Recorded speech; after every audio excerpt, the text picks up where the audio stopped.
on va entamer selon un plan bien précis. Qu'on va commencer par introduire un peu.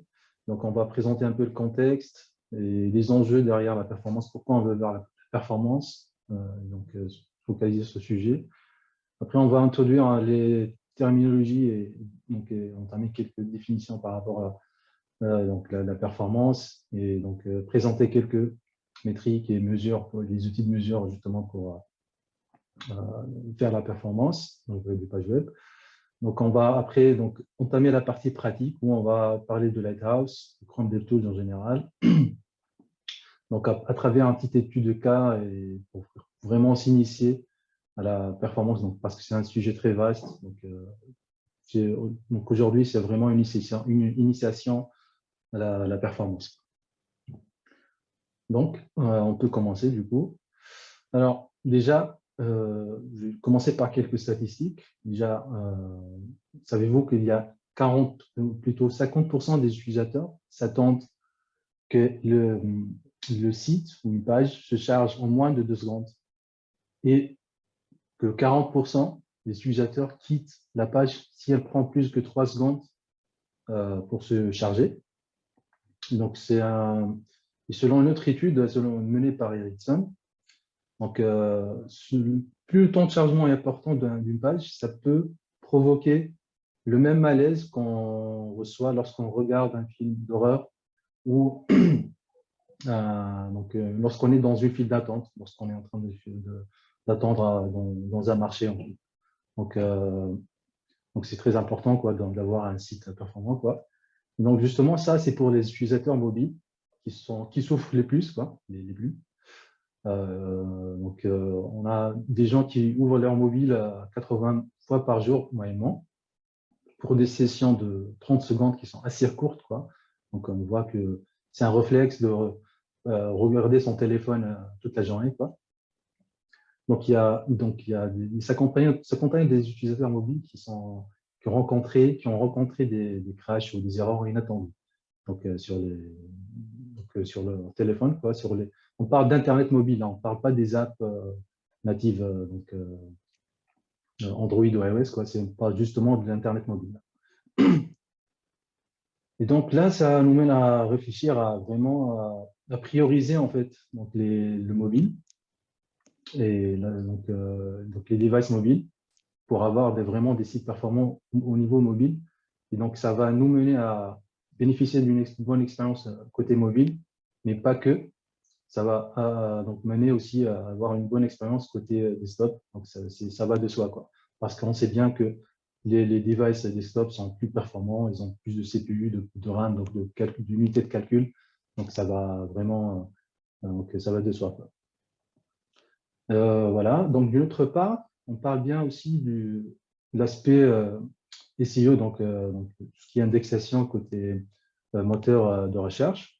Donc Google, par exemple, en fait, lorsqu'il va classifier les sites web, il va les classifier selon l'indexation, selon le contenu, tout ça, mais pas que. Il va regarder aussi la performance pour vraiment bien classifier, donc pour indiquer les sites mieux, donc qualifiés, on va dire, pour avoir une bonne expérience utilisateur. Donc, il va les rediriger vers les sites plus performants.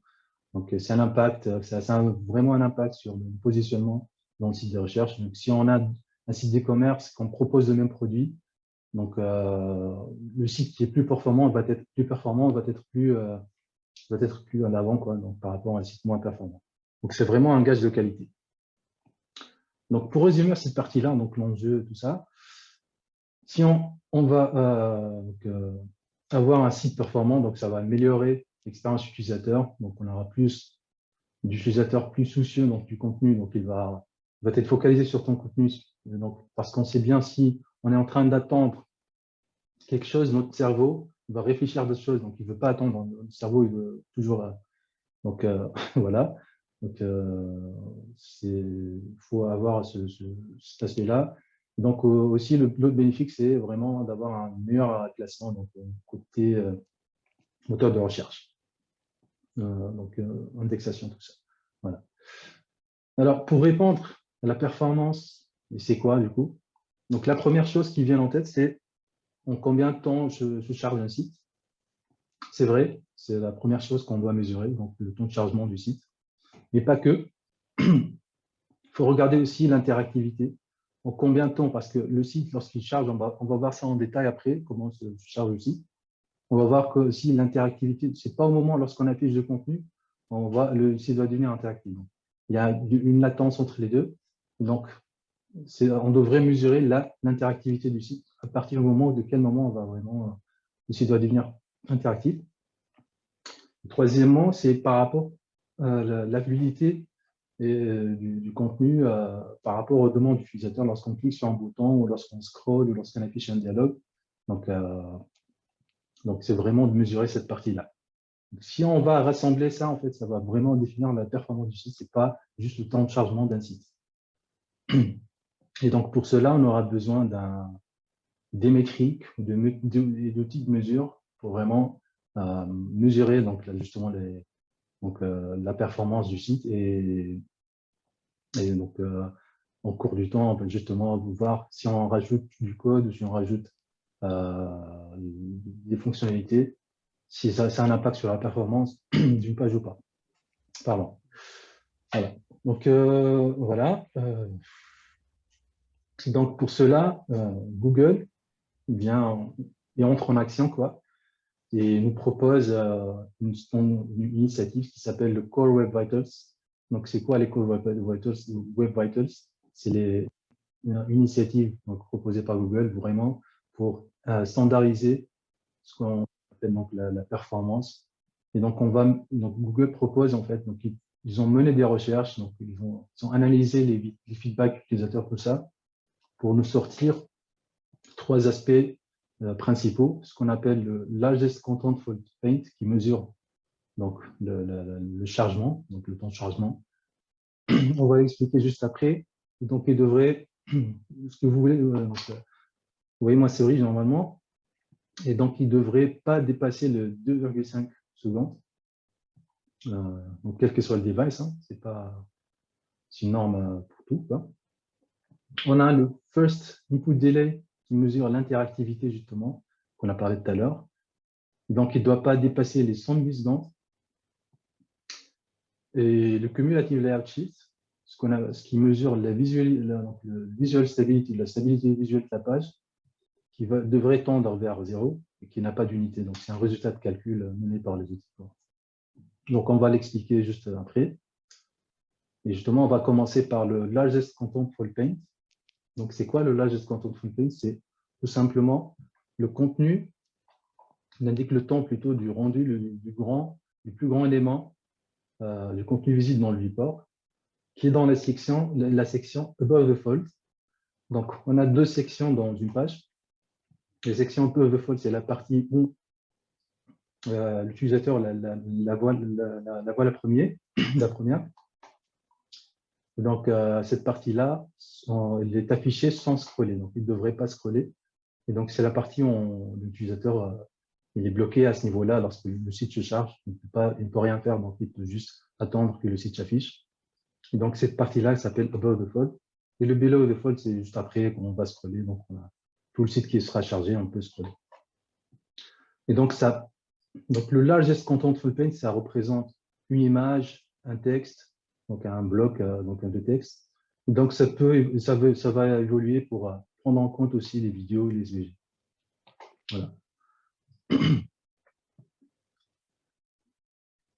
Après, on a le First Input Delay, donc ça permet de mesurer l'interactivité. Donc, ça correspond vraiment à la première impression de l'utilisateur via le site, qui est très important pour Google, en fait. Donc, on parle toujours des recherches qui sont menées par leur centre de recherche, donc, pour vraiment définir ces standards-là. Et donc, lorsque l'utilisateur il voit du contenu, il peut cliquer sur du bouton, tout ça.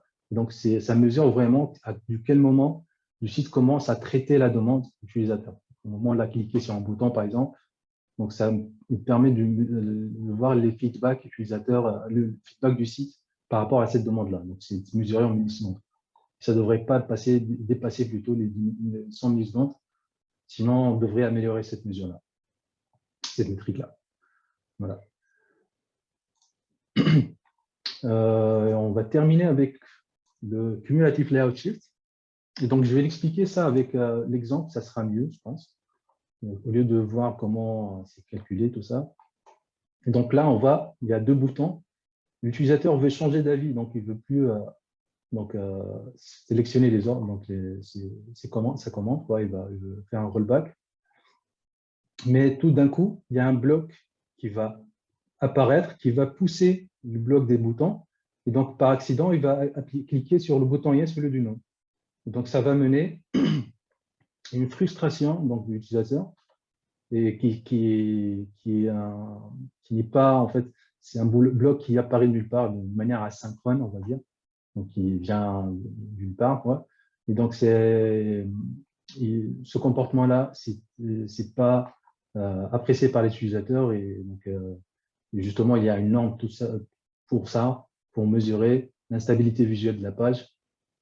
Et donc, tout bloc qui s'affiche d'une manière aléatoire, qui n'est pas issu d'une demande utilisateur. Donc, par exemple, si on clique sur un bouton et on affiche un dialogue, c'est vraiment voulu pour afficher ce dialogue-là. Donc, c'est à partir d'un changement de passe d'une action utilisateur, c'est bien, ça, c'est notable, c'est bien.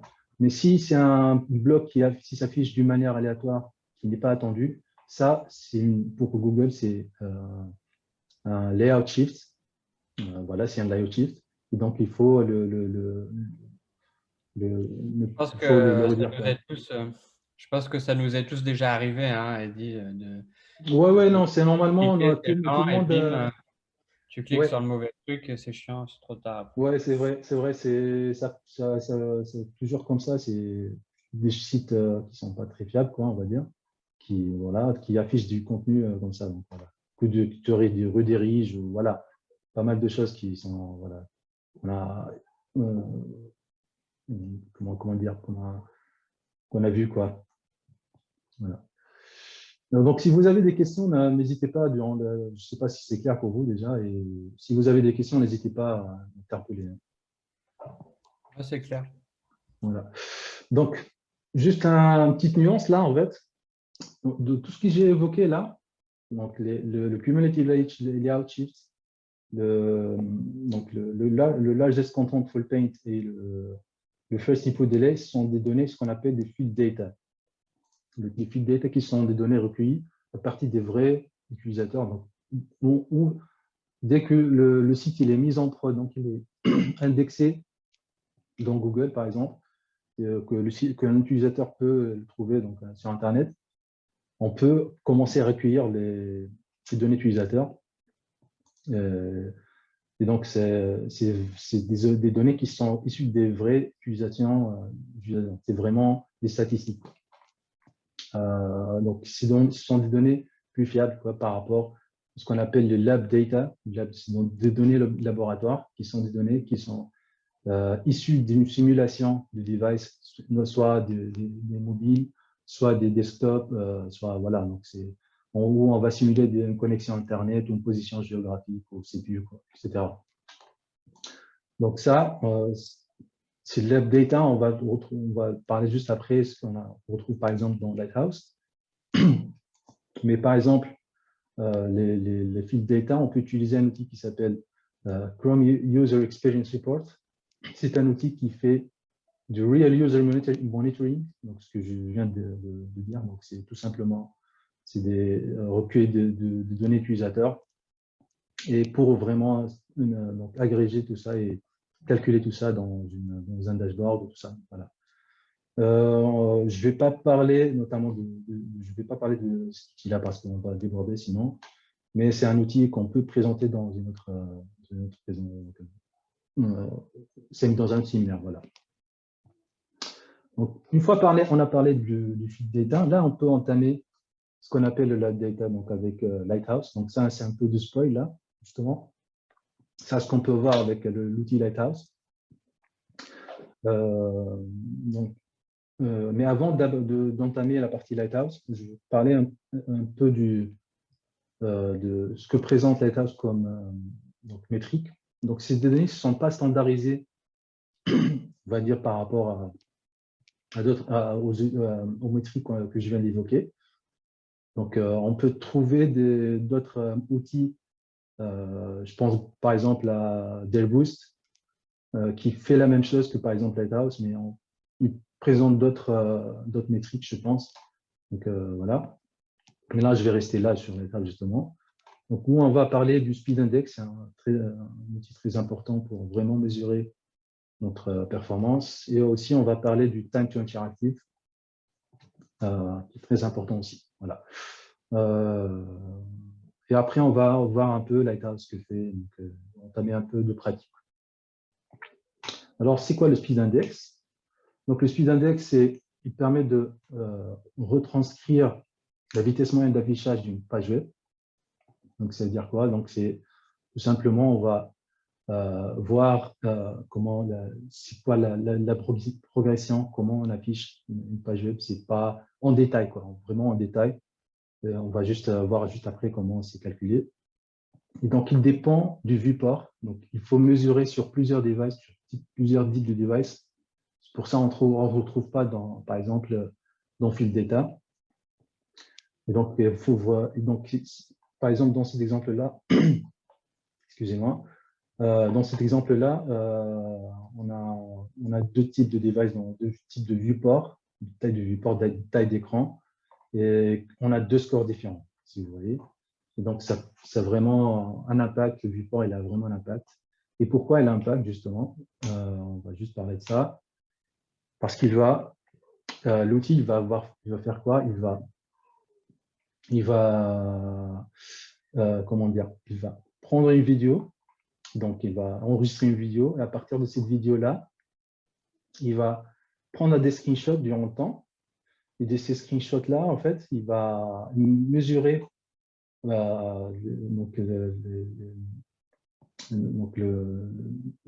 l'image. Donc, il va voir le ratio du chargement de l'image par rapport au visually complete qu'il a, qui est juste là. Donc là, il va voir le rendu final par rapport au rendu au moment T.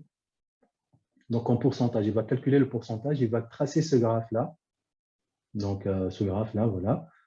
Et qui, avec une formule mathématique, avec l'intégrale de 0,1, de 1 moins VC, je ne sais pas quoi, visually complete sur 100. Donc voilà, donc c'est un peu de mathématiques pour vraiment calculer ce qu'on appelle l'interface. Donc si vous voulez, plutôt la surface que j'ai de l'interface. Plutôt cette surface-là, donc c'est calculé à partir de cette formule-là, justement.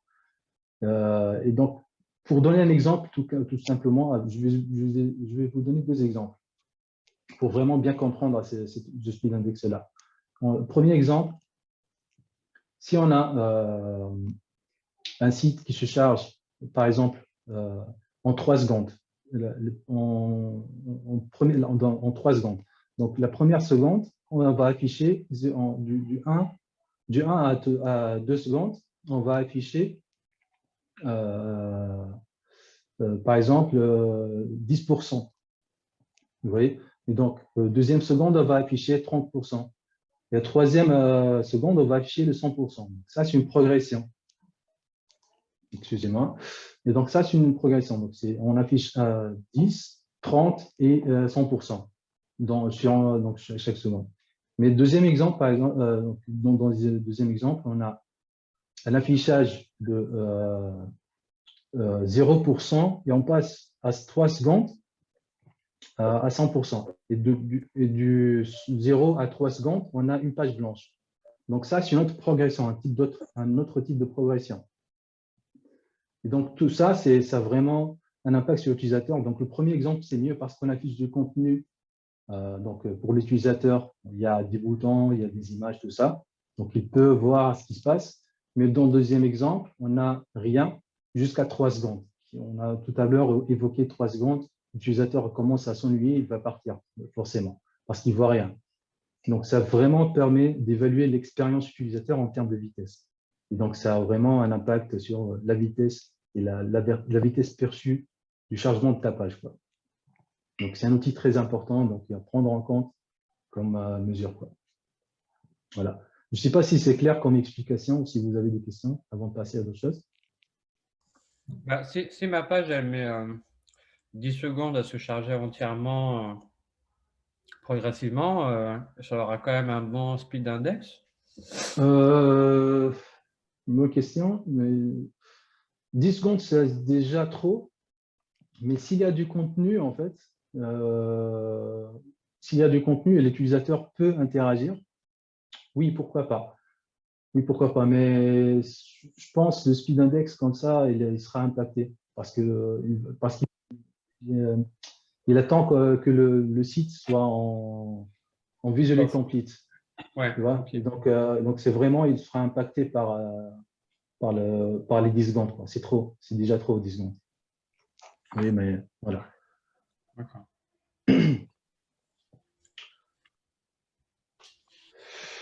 Donc on va passer Juste donc. une Ouais, question. En oui, fait, oui. est-ce que le nombre de personnes qui sont déjà dans le site influe sur le speed index? Le nombre de personnes. Donc, en fait, chaque personne, il a sa copie du site, quoi. Et donc, chaque personne, il a son propre device. Donc, il va faire une requête, il va télécharger la page quoi, en HTML. Et donc, chaque personne, elle a son rendu à lui. Donc, on a un serveur c'est lui qui va traiter les demandes d'utilisateurs. Donc c'est la puissance du serveur là, à ce niveau-là qui va vraiment permettre des appels simultanés. Donc, si on a un nombre important d'utilisateurs sur un serveur qui est très sollicité, oui, ça peut impacter pas le speed index, mais ça peut impacter par exemple le time to first byte. Je n'ai pas parlé encore, mais je peux l'évoquer après. Je vais l'évoquer après. Ok. Voilà. Et, et je ne sais pas si tu vas évoquer ça, mais lorsqu'on fait des tests de performance, comment on fait la Mhm. simulation justement du nombre de personnes qui sont dans le site, etc. Non, justement, on ne fait pas une simulation sur le nombre de personnes par site parce que ça concerne l'expérience d'une seule personne à la fois. Tu vois. Et à chaque fois, on Mhm. veut mesurer par rapport au device qui va, lui, être utilisé, par exemple, soit un mobile, soit un desktop, et par rapport à sa puissance de calcul, on a un CPU puissant ou moins puissant, quoi. Donc ça, c'est les, les paramètres qui vont impacter la performance de ton site, parce que le site, il est rendu côté client. Donc, ça veut dire quoi côté client? C'est le navigateur qui va calculer tout ça. C'est lui qui va faire tout le travail pour afficher ton site, quoi. Mhm. Je vais expliquer, je pense, après un peu plus comment on rend la page, quoi, comment la page elle est rendue côté utilisateur. Mais juste pour te répondre à la question, on n'a pas plusieurs utilisateurs dans le même site à la fois, quoi. C'est juste un utilisateur, il a une copie du site à chaque fois. Tu vois. Chaque utilisateur a sa copie du site. Ouais. Je ne sais pas si c'est clair pour toi, Oui, Yves. oui, oui, oui, c'est clair. Ok, Merci. parfait. Ok. Euh, c'est bon ou il y a d'autres questions? Ok. Ah. Juste une question. L'outil, c'est toujours la première fois que qu'il est déjà chargé au niveau de cache, il y a des trucs, ça peut le speed index. C'est-à-dire, il y a des photos, il y a des fois où il prend directement du cache de la machine. Ça ne sert à rien de la recharger à nouveau du serveur. J'ai pas trop compris la question. Excuse-moi. Est-ce que tu peux répéter, s'il te plaît? André, Je ne sais pas si c'est moi, si ma connexion, c'est en réseau, peut-être. Je sais pas. Est-ce que vous Non, l'entendez moi bien? aussi, j'ai du mal à entendre aussi. J'ai du mal à t'entendre. Je ne sais pas si tu parles déjà. Désolé.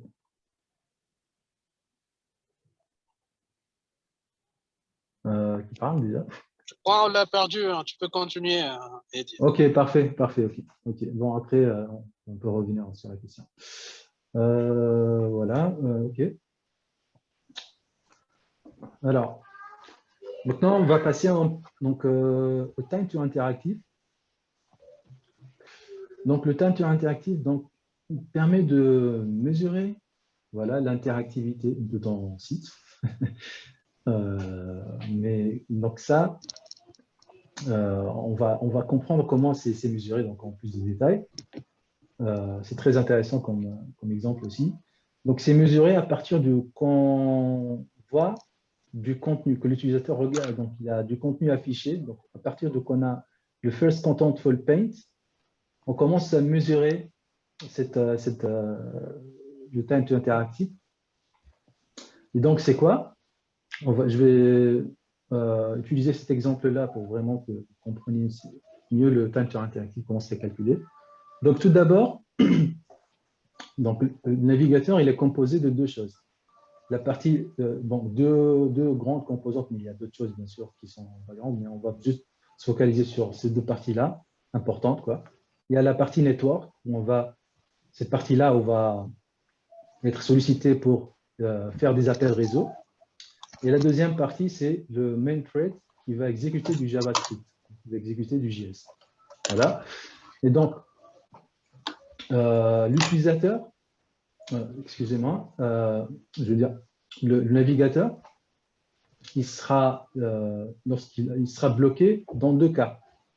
Le navigateur sera bloqué dans deux cas. Le premier cas, lorsqu'on a, dans ce cas-là, par exemple, ici, si vous voyez ma souris, lorsqu'on a plus que deux appels réseau simultanés. Donc là, on a 4 appels réseau, et donc le navigateur ne peut pas recevoir de l'interaction utilisateur. L'utilisateur ne peut rien faire.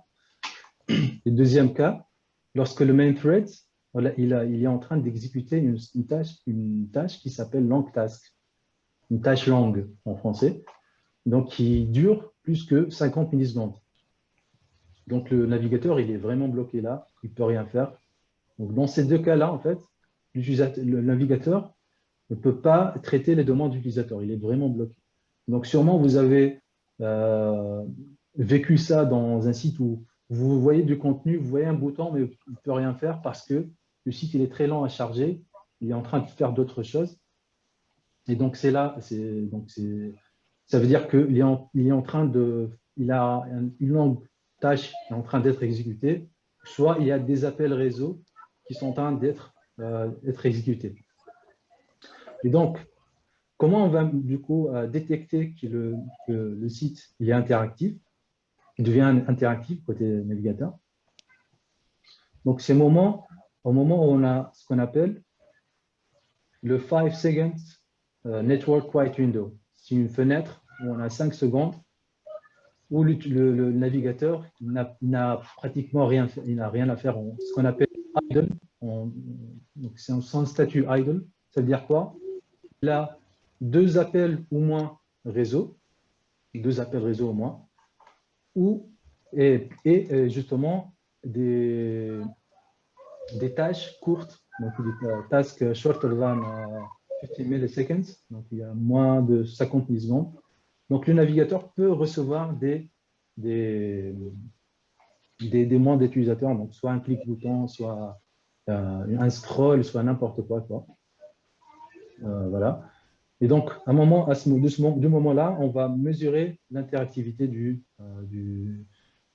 site. Donc, c'est à partir du dernier task long, voilà, tâche longue, qui est là. Voilà. Donc là, par exemple, on va vraiment mesurer cette distance-là en secondes, tout simplement.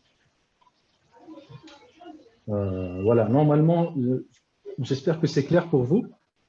Mais c'est ça, en fait, la définition du time interactif qui est très importante aussi. Donc, ça a vraiment un impact sur l'expérience utilisateur. Donc, si on a une durée de time interactive très longue, ça veut dire que l'utilisateur il est tout le temps bloqué, quoi. Donc, pour une durée vraiment très longue. Donc, ça a un impact sur l'expérience et ça a un impact sur le score dans Lighthouse, quoi, par exemple. Si vous avez des questions aussi, n'hésitez pas.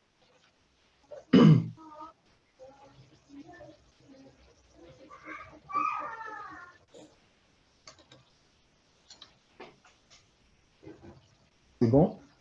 Ouais. Ok. Voilà.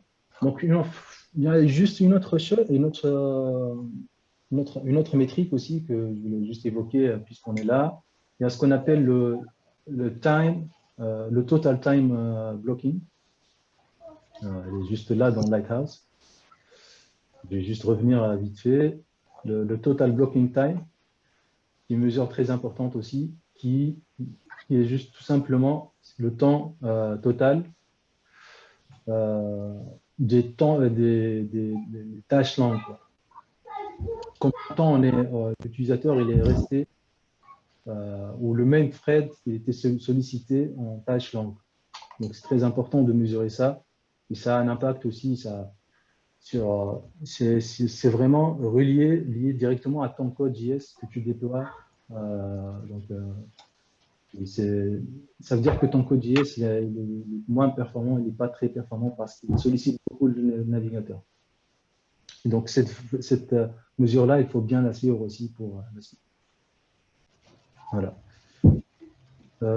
Une fois on a parlé de ça, on a compris ça, on peut passer à la partie pratique. On va parler un peu de Lighthouse. Donc Lighthouse, donc ça c'est son logo Lighthouse. Voilà. On peut le retrouver soit dans le site PageSpeed Insights, soit à travers le Chrome DevTools, Chrome Developer Tools, soit à travers Module NPM, qu'on peut télécharger. Donc ça, c'est pour les devs.js qu'ils connaissent plutôt, qu'on peut l'intégrer dans nos pipelines pour faire des mesures. Et à chaque fois, on peut suivre à chaque dev ou à chaque fonctionnalité ou chaque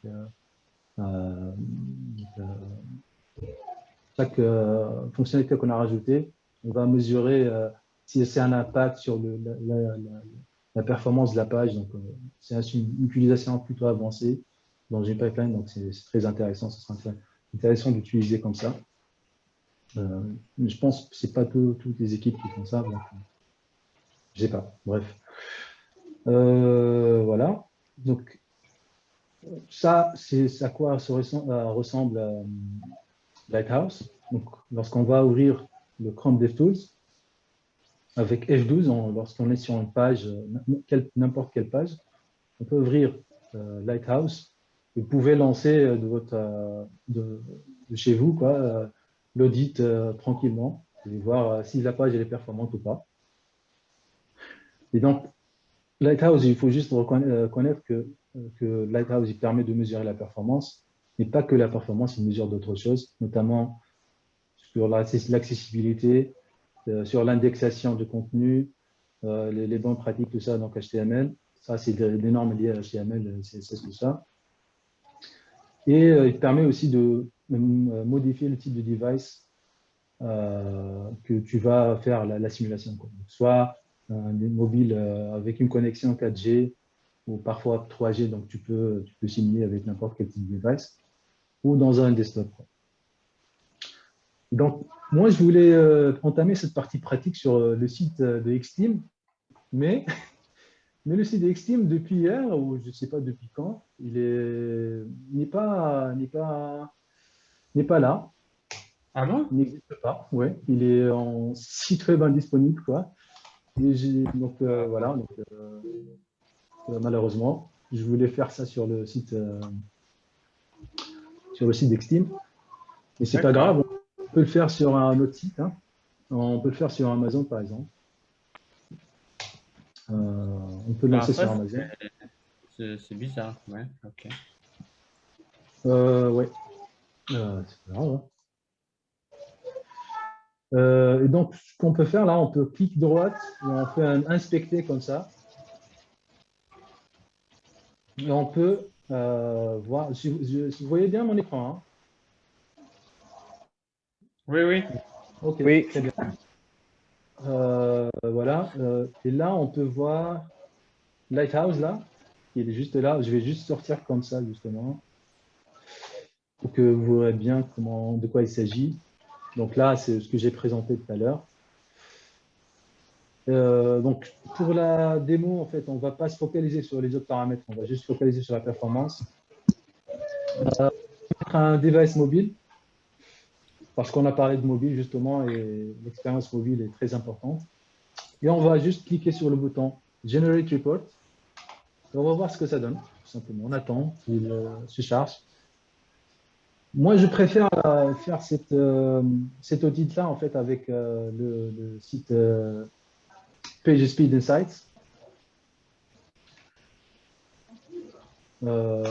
Parce que sur PC, en fait, ce que j'ai vécu avec Lighthouse, lorsqu'on a un PC qui est un peu lourd, qui est en train de faire d'autres choses, qui est sollicité par d'autres tâches, le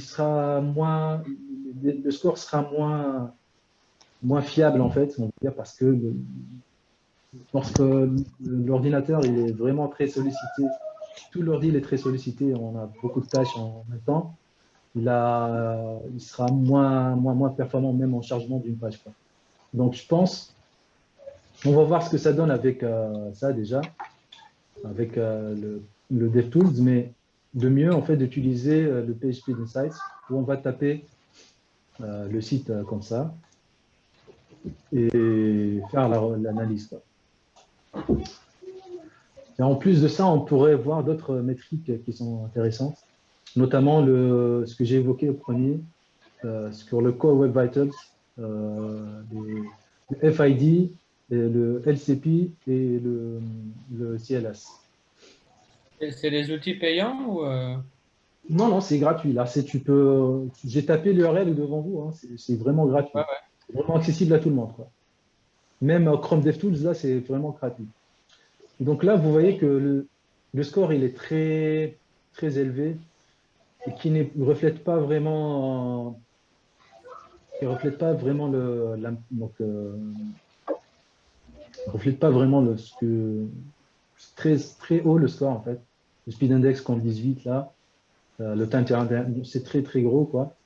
Donc, je pense que c'est par rapport à mon device, mon PC, parce qu'il est un peu lourd. Ah, ouais. Le mieux, c'est de voir directement dans PageSpeed Insights. On va voir plus de données plus fiables, quoi. Déjà, le PageSpeed Insights déjà vous donne ce qu'on appelle les données du terrain, donc les vraies données du terrain, je pense. Alors, on peut voir le LCP, le CLS, le First Input Delay. Quelqu'un qui a du micro qui est ouvert, s'il vous plaît. Merci.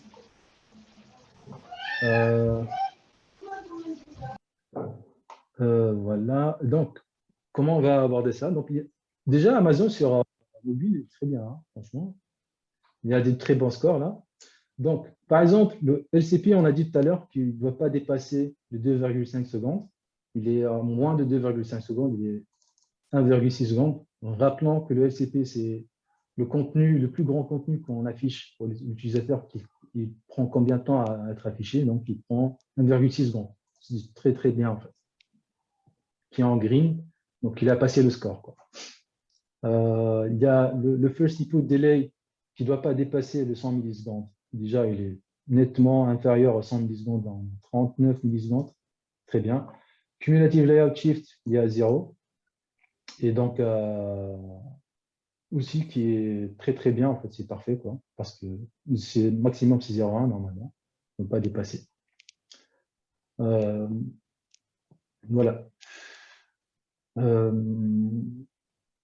Et donc, ça, c'est des données qui sont issues de l'outil que j'ai évoqué tout à l'heure, qui s'appelle le Chrome User Experience Report. C'est RUX. Report, bon, j'ai tapé n'importe quoi, excusez-moi. Report. C'est ça. Ignorer, voilà. Donc, c'est cet outil-là, en fait. Je ne vais pas déborder, mais c'est un outil qu'on peut utiliser en se connectant avec notre compte Google, qu'on peut accéder à 4 millions de sites, aux données de 4 millions de sites qui sont publics, quoi, qui sont faciles à retrouver avec Google, quoi. Et donc, avec PageSpeed Insights, excusez-moi.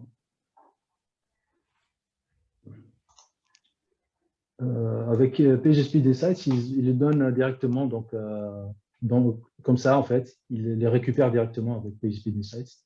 Donc, au lieu de faire tout le travail de se connecter à Google, de créer la dashboard, tout ça, Donc, il te donne directement ces données-là facilement. Donc là, on peut distinguer sur mobile et on peut voir sur desktop, ça donne quoi là déjà? Ça va être mieux, je pense, sur desktop parce que desktop, c'est plus performant, comme on a dit tout à l'heure. Mais si c'est les données qui sont bien sur mobile, ça sera mieux, ça sera beaucoup mieux en desktop.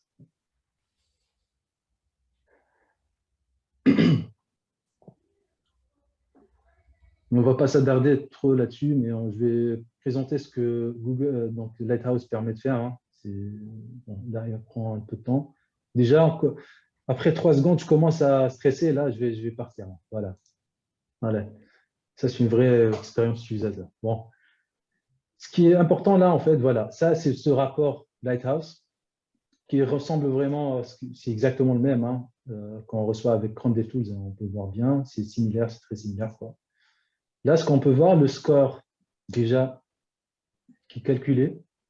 Déjà, en fait, ce qu'il faut tenir en compte, que le score, il est calculé, il est mis à jour à chaque fois de Google. Il change ce qu'on appelle le coefficient, le weighting en anglais, des différents paramètres qu'on évoque là, par rapport au FCP, le speed index, tout ça, tout ça. Et là, on peut le voir avec le affiché de la calculatrice là. On peut voir justement là. Bon, je ne sais pas pourquoi ça fait ça. Bon, j'ai pris un imprimé-compte de toute façon. L'effet démo, c'est toujours ça. Bon, il me redirige vers d'autres choses. Bon, bref, mais je vais vous présenter. Je ne sais pas pourquoi je n'ai pas retrouvé comme ça. Mais je vous ai affiché à quoi ressemble la calculatrice. Donc, c'est un outil comme ça, quoi. Et donc, par exemple, vous voyez là, le FCP, il était, par exemple, ça c'est sa valeur, par exemple, comme ça. Le weighting, le coefficient, c'est 10% pour calculer le score total, quoi. Vous voyez? Le speed index à 10%. Le largest contentful paint qui est à 25%. Le total blocking time, par exemple, il est 30%, qui est très important aussi, le total blocking time, pour Google, en fait. Donc, ça veut dire que l'utilisateur n'était pas en mesure d'interagir avec la page. Le time to interactive aussi. Donc, c'est vraiment, si on veut mesurer la performance, c'est vraiment quelque chose qui est très complémentaire.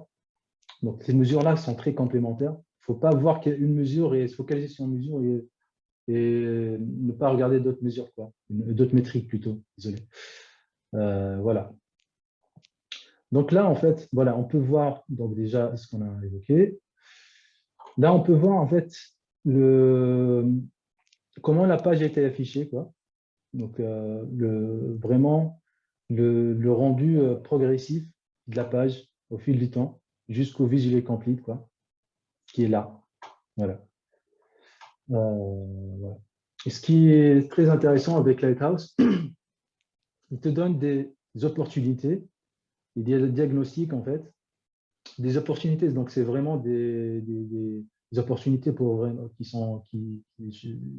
qu'on peut utiliser pour améliorer la performance du site, qui sont faciles normalement, qui sont détectées par le Lighthouse, et que si on corrige ça, ça va améliorer, il te donne même des estimations sur l'impact, sur si tu prends en compte cette même mesure, ou plutôt le conseil de Lighthouse, il va te donner des économies potentielles là, par exemple, voilà, par exemple là, si on va détailler par exemple ça, il te dit là, diffuser des images de format de nouvelle génération.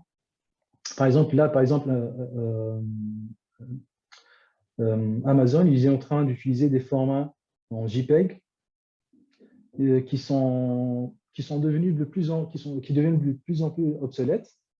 Et donc là, il te propose par exemple d'utiliser WebP comme format ou EVIF. Donc le WebP, on peut trouver des convertisseurs en ligne pour convertir du JPEG en WebP, et qui permet c'est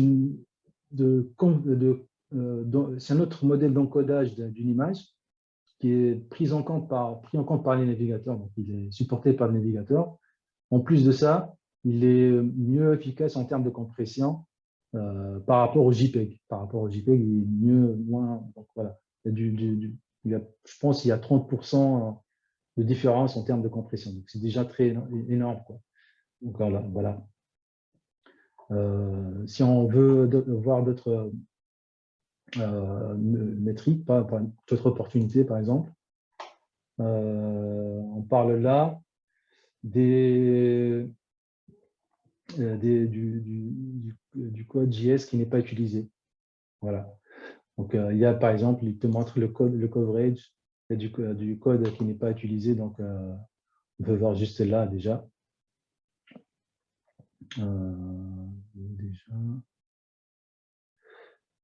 Il permet de voir en fait le code. Il y a du code JS qui n'est pas utilisé, quoi. Voilà.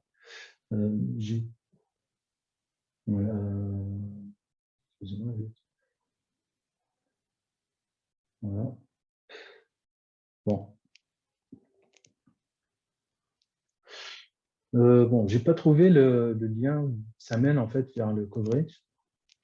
Bon, je pense avec avec ça, on peut voir. Ouais, j'ai parlé rapidement, mais je pense qu'il y a des choses qui sont moins bien affichées que sur Lighthouse, sur Chrome DevTools, que mieux que Lighthouse sur PHP Design. C'est pas grave. Je viens de découvrir ça. Mais vous voyez là, en fait, on peut voir que le Trimap là, un bouton qui permet de voir le coverage des différents fichiers JS qui sont téléchargés et qu'on peut voir le taux de coverage par rapport à chaque fichier que Amazon est en train de télécharger. Vous voyez, donc c'est un outil très puissant en fait pour vous détecter s'il y a du code JS qui n'est pas utilisé, donc qui permet vraiment de supprimer du code, voilà, supprimer du code qu'on n'utilise pas côté front, quoi, de côté client. Voilà. Donc, je ne vais pas trop m'attarder là-dessus parce que sinon on va déborder. Je vois que le temps passe trop vite, quoi, dans la présentation. Donc je vous laisse découvrir un peu Lighthouse, de quoi il s'agit déjà. Il y a pas mal de choses qui parlent là, donc pour vraiment améliorer ton site, quoi, la performance de ton site. Voilà. Est-ce que déjà vous avez des questions par rapport à Lighthouse ou je continue pour quelques améliorations? Ouais.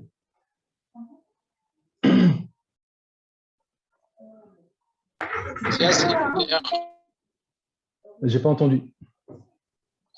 C'est assez clair. Parfait, ok, parfait. Bon, je reprends un peu la présentation. Et donc, je vais terminer avec ça, du coup, et je vais parler en fait comment améliorer le temps de chargement de ta page. Eddie, on a épuisé le timing. Si tu peux conclure en temps de 5 minutes, ce serait bien. Ok, ok, on fait Comme ça, on laisse 5-10 minutes de questions. Ça marche, ok. Bon, je vais continuer, je vais juste terminer avec ça et je laisse le temps pour des questions du coup. Donc, pour améliorer le temps de chargement de la page, je vais revenir un peu sur la question de Riyad tout à l'heure. Donc là, juste pour comprendre comment ça se passe, donc on a un utilisateur, il va faire une requête vers le serveur web.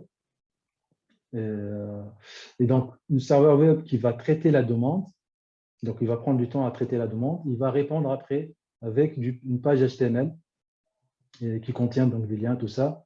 Et donc, justement, le temps pour améliorer le chargement de ta page, il faut améliorer le côté serveur aussi, le traitement côté serveur. Il faut vraiment que le serveur soit très puissant en termes de calcul, très optimisé plutôt, pour vraiment réduire ce qu'on appelle le time to first byte. Donc, du temps que le time to first byte, c'est le moment qu'on commence à télécharger en fait le contenu HTML. Et donc, on peut le retrouver avec Chrome DevTools là pour vraiment calculer. On peut voir là en fait le time to first byte qui est très important par rapport au content download. Vous voyez là, Donc, ça, c'est parce que le côté serveur était très, très lent, en fait. Ouais. Alors, deuxième chose qu'on peut utiliser, par exemple, on peut compresser nos ressources. Donc, par exemple, les fichiers JS, CSS, tout ça, on peut les compresser avec donc, on peut faire soit gzip, soit le nouveau Brotli, par exemple. C'est un nouveau outil de compression de ressources, quoi. Voilà. On peut utiliser ce qu'on appelle le cache control. Je parle ici des outils qui s'appellent, par exemple, Varnish, Akamai. Donc, pour les DevOps, normalement, ils connaissent. Donc, ça permet de mettre une stratégie sur des ressources où le navigateur, il va stocker des ressources qui sont statiques, notamment des images, des fichiers JS, tout ça, côté lui. Et donc, à chaque fois, il va faire la requête. Au lieu de faire la requête pour télécharger de nouveau ces ressources-là, il va prendre ce qui est dans le cache, quoi. Voilà.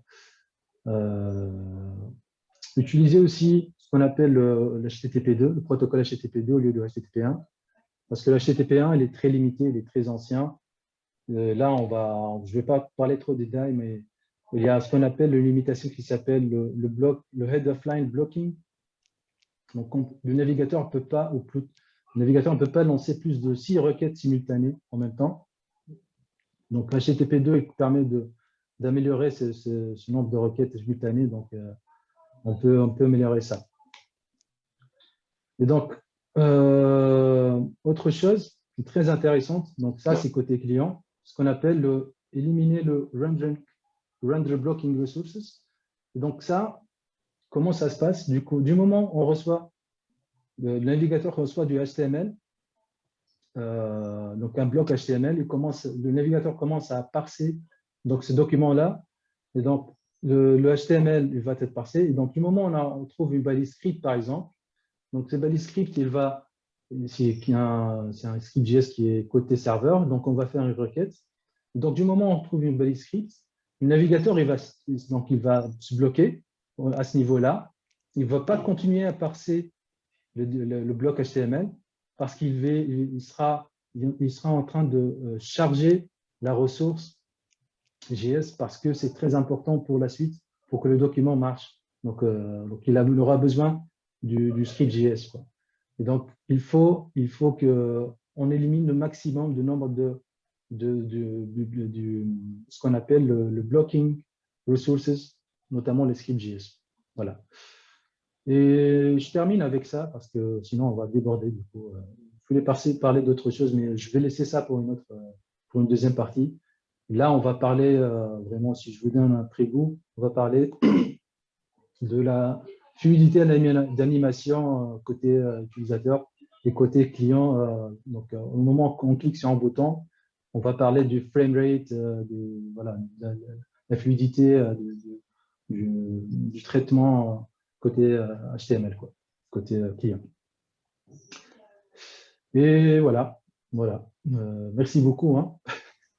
Merci à toi. M'attarder là-dessus. Si Merci vous avez à des toi. questions, du coup. Merci à toi, Heidi. De rien. Merci. Donc, si vous avez des questions. Tout ça, c'est des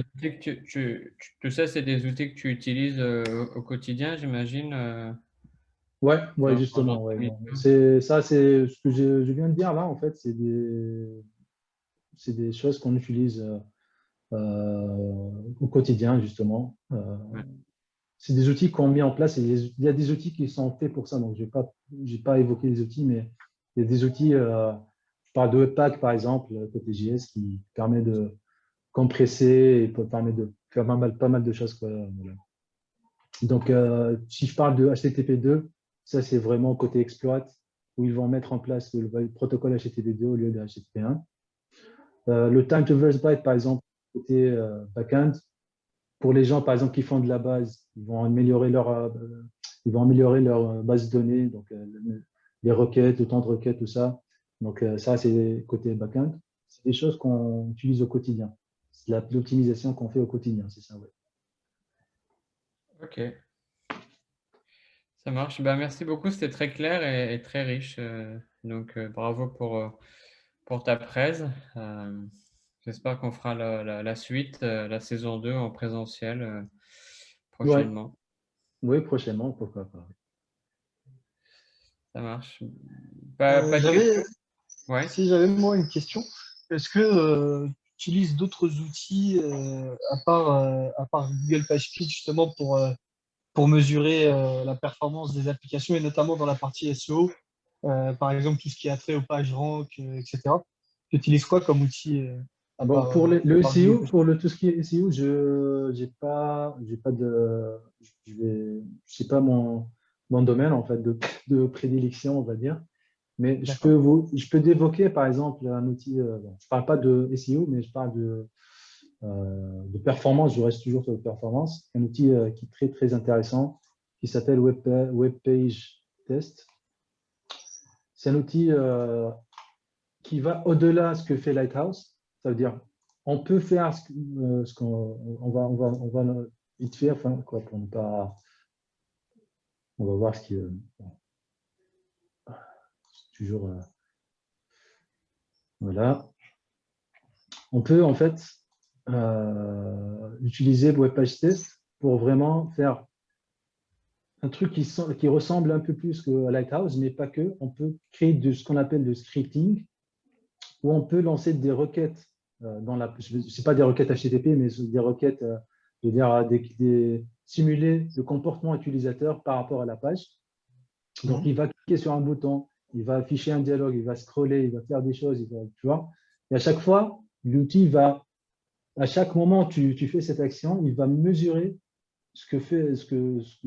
la performance de ta page par rapport à ces actions-là. Donc, c'est vraiment, il va au-delà juste de Lighthouse, il va juste se focaliser au moment du chargement de la page et basta, quoi. Tu vois. Mais là, avec le Web Page Test, on peut aller au-delà de ça. Et juste, je vais donner un petit glimpse quoi, de ce que ça donne. Quoi.